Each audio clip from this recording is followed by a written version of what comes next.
descrita por primera vez en el siglo XIX, la leucemia es una de esas patologías de las que podemos estar sumamente orgullosos, tanto los científicos como los médicos. Es algo que colectivamente hemos vencido en gran medida. El rango de remisiones permanentes, llámese curación, es ya en general en las leucemias, en sus subtipos, superior al 65%. En algún subtipo que tiene ciertas características específicas, incluso la supervivencia quinquenal, con el uso de una droga llamada imatinib, salta a 90%. En gran medida esto se debe al trabajo de un audaz médico, un poco loco, Sidney Farber, el padre de la quimioterapia.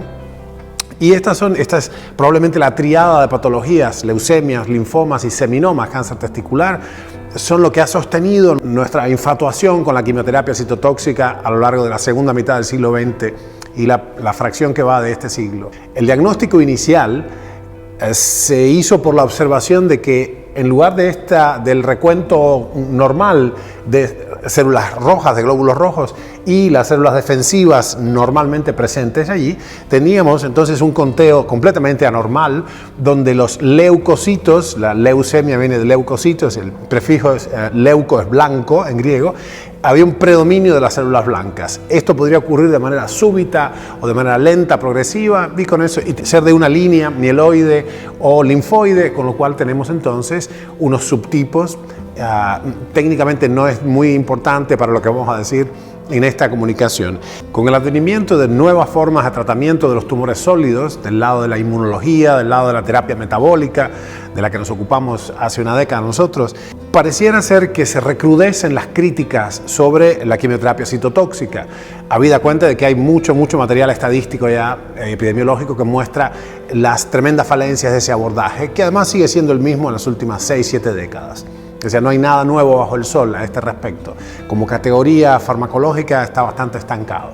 Bien, esta es, sin embargo, una de las patologías donde directamente constituye una mala praxis desviar al paciente de la quimioterapia citotóxica, habida cuenta del enorme éxito terapéutico que se tiene con estas modalidades. Habiendo dicho esto, dos cosas son necesarias. Una es optimizar, terminar de subir de 65 a 100 la curación o por lo menos la supervivencia quinquenal como un primer abordaje, o sea, terminar de hacer rotundamente efectiva, quiero decir, la terapia más convencional central. Y segundo, entender, algo muy interesante, cómo podemos evitar las leucemias, sobre todo las leucemias infantiles, ¿no? Siendo el tratamiento de la leucemia el aspecto más exitoso de toda la oncología contemporánea, hay una paradoja. No existe una explicación racional convincente, una explicación sustentable de cuál es la causa primaria de la leucemia. Lo que se vio ya desde 1820, hemos registrado en la literatura, papers muy antiguos, se vio una clara correlación con las curvas, los patrones estadísticos de las enfermedades infecciosas con clásicos diseños gráficos en la infancia.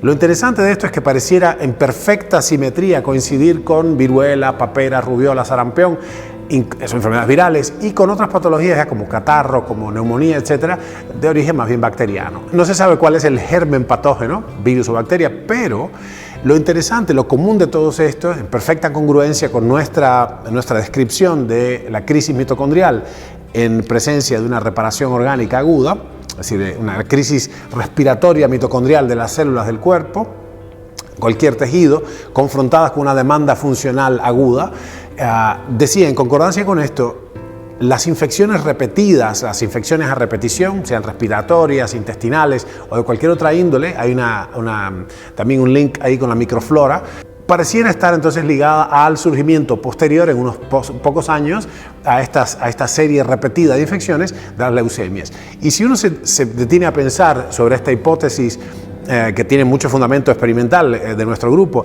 de la repetida demanda funcional sobre un órgano, que pasa con la médula ósea, quien fabrica ambas líneas, mieloide y eritroide, o sea, las células rojas y blancas. Bueno, la médula ósea es confrontada numerosas veces con la orden, el comando central de producir células del sistema inmune, y no tiene cómo negarse a ello, y lo va a hacer si la persona, el sujeto, el hospedero, está malnutrido o desnutrido, o falta oxígeno, falta cualquiera de los elementos micro o macronutricionales que garantizan una eficaz respiración celular. Esa médula ósea va a hacer lo que está diseñada para hacer, y es rescatar, salvar al individuo del asalto inminente de virus o bacterias, pero a expensas de una producción fermentativa de estas células. El problema entonces es que, si bien hay una enorme cantidad de células blancas, por el modo en que se llega a su maduración, de hecho por su falta de maduración, no son inmunocompetentes. Entonces tenemos una enorme cantidad de células blancas, y esto se ve perfectamente en la probeta, se ve un sedimento blanco, pero de células que son realmente ineficientes. Por otra parte, además, hay un fenómeno que se llama crowding. Esta sobrepoblación compite por un espacio fisiológico, físico en la sangre, con lo cual tenemos menos glóbulos rojos, entonces hay anemia, hay fatiga, hay un montón de otros característicos rasgos de las leucemias. ¿Qué se puede hacer entonces para prevenir en niños y ancianos, los más afectados, las leucemias? Hemos visto, y hay ya mucha evidencia emergiendo que sostiene nuestra hipótesis de trabajo, y ciertamente nuestra experiencia clínica lo valida de esta manera. Cantidades importantes suprafisiológicas de vitaminas C, D, complejo B, D y E y A parecen sostener la inmunidad y preservar el organismo del hospedero, de los niños y los ancianos, de la demanda funcional insatisfecha. Entonces, menor tasa de infecciones, y ya se sabe muy bien el rol de estas vitaminas que he descrito en levantar el perfil inmune de la persona, el entrenamiento sistemático e intenso, y una alimentación congruente con nuestro genoma, una alimentación más como el cazador y recolector, y no, por favor, seguir premiando a los niños y ciertamente a los ancianos con dulces, cakes, chocolates, pasta, etcétera. Porque en realidad la hiperglucemia crónica y la hiperinsulinemia crónica se sabe perfectamente, está bien validado, que son en realidad predisponentes a toda clase de enfermedades degenerativas o incluso infecciosas. En definitiva, las bacterias de una neumonía, por ejemplo, las bacterias que comen glucosa también, ¿no? Bueno, así que estas son las cuestiones. Son todas buenas noticias.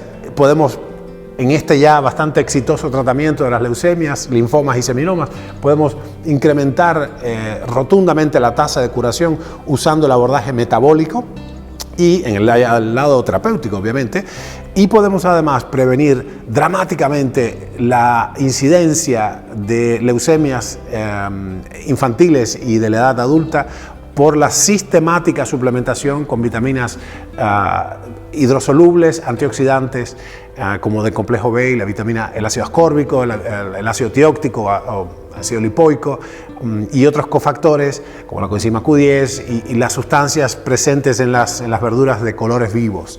Así que por favor comuniquen esto a sus familiares y a sus médicos tratantes o a sus pacientes si usted es un médico, y escríbanos, así podemos conversar un poco más de este fascinante tema acerca de la prevención y la optimización del tratamiento de las leucemias.